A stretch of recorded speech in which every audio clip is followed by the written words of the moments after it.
పాశ్చాత్య సంస్కృతి తమ సాంప్రదాయ విలువలకు ప్రమాణంగా పరిణమించినప్పుడు ఆ దేశంలో నివసిస్తున్న కొన్ని ముస్లిం సమాజంలో కనిపించే ఆగ్రహం, వ్యతిరేకత చూసి మనం ఆశ్చర్యపోతాం. బహుశా అప్పుడు మనం కార్డోవాని జ్ఞాపకం తెచ్చుకోవాలి.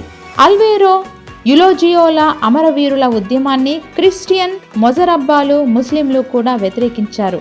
యూలోజియో పొరుగున ఉన్న పాంప్లోనాకు వెళ్లి కొన్ని గ్రంథాలు తెచ్చారు. లాటిన్ చర్చి ఫాదర్లవి, వర్జిల్, జువెనాల్ క్లాసిక్ తెచ్చారు. అతను తన తోటి స్పానిష్ ప్రజల అరబ్బీకరణను నిరోధించాలనుకున్నాడు.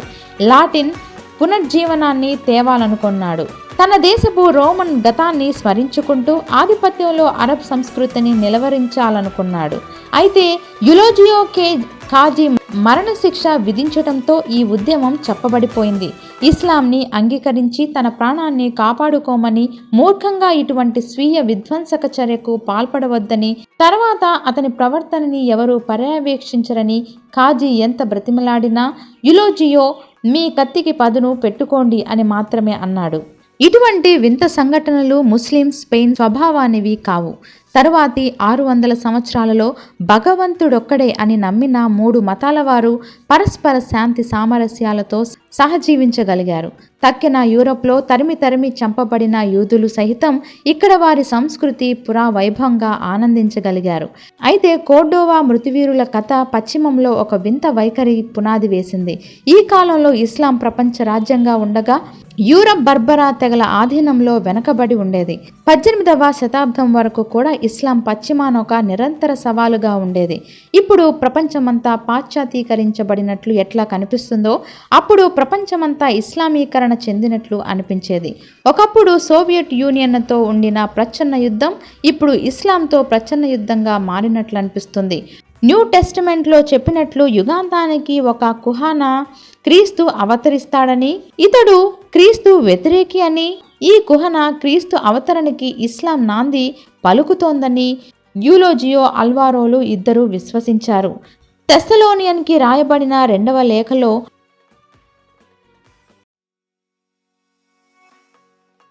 పెద్ద ఎత్తున స్వధర్మ పరిత్యాగం జరిగితేనే కానీ క్రీస్తు తిరిగి అవతరించడు.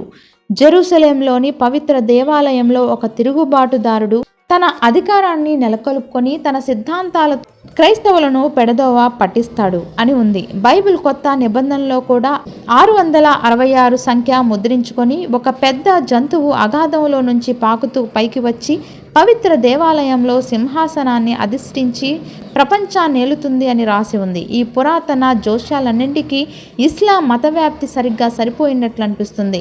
ముస్లిం 638లో జెరూసలేం జయించి పవిత్ర దేవాలయ ప్రదేశంలో 2 అద్భుతమైన మసీదులు నిర్మించారు.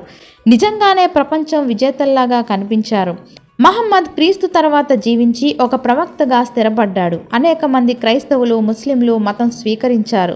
యులోజియో, అల్వారో మహమ్మద్ ప్రవక్త సంక్లిష్ట జీవిత చరిత్ర ఒకటి సంపాదించారు. అందులో స్పెయిన్ క్యాలెండర్ ప్రకారం మహమ్మద్ 666లో చనిపోయాడని ఉంది. ఇది సాధారణంగా అందరూ అనుకునే దానికన్నా 38 సంవత్సరాలు ముందుంది.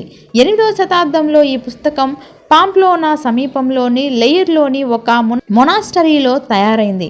ఇస్లాం మతవ్యాప్తి రాజకీయ ప్రమాద సంకేతాన్నే కాక మతపరమైన సవాలుగా కూడా మారింది. భగవంతుడు ఇటువంటి అపవిత్రమైన మతాన్ని ఎందుకు సుసంపన్నం చేస్తున్నాడు? ఆయన తన స్వంత ప్రజల్ని వదిలిపెట్టేస్తున్నాడా అనే ప్రశ్న ఉదయించింది. ఈ మహాప్రళయానికి సంబంధించిన పుస్తకమే కోర్డోవరోలోని అమరవీరులను మహమ్మద్పై ద్వేషపూరితమైన దుర్భాషలకు ప్రేరేపించింది. భయం కొల్పే ఈ కాల్పనిక జీవిత కథ ప్రకారం మహమ్మద్ జ్ఞానివలే నటిస్తున్న ఒక మోసగాడు. ప్రపంచాన్ని మోసం చేయడానికే ఒక ప్రవక్తగా నిలబడ్డాడు.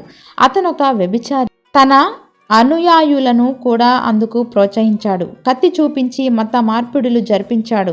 ఇస్లాం ఒక స్వతంత్రమైన మతం కాదు, అది క్రైస్తవ విరుద్ధమైనది. ఒక రకంగా భ్రష్టు పట్టిన క్రైస్తవమే ఇస్లాం. అది హింసను, హత్యను, యుద్ధాన్ని గొప్ప చేసే మతం. కోర్డోవా కథ ముగిసిన తర్వాత యూరోప్లోని కొన్ని ప్రాంతాలలో వీరి సంగతి తెలిసినా వాళ్ళు పట్టించుకోలేదు.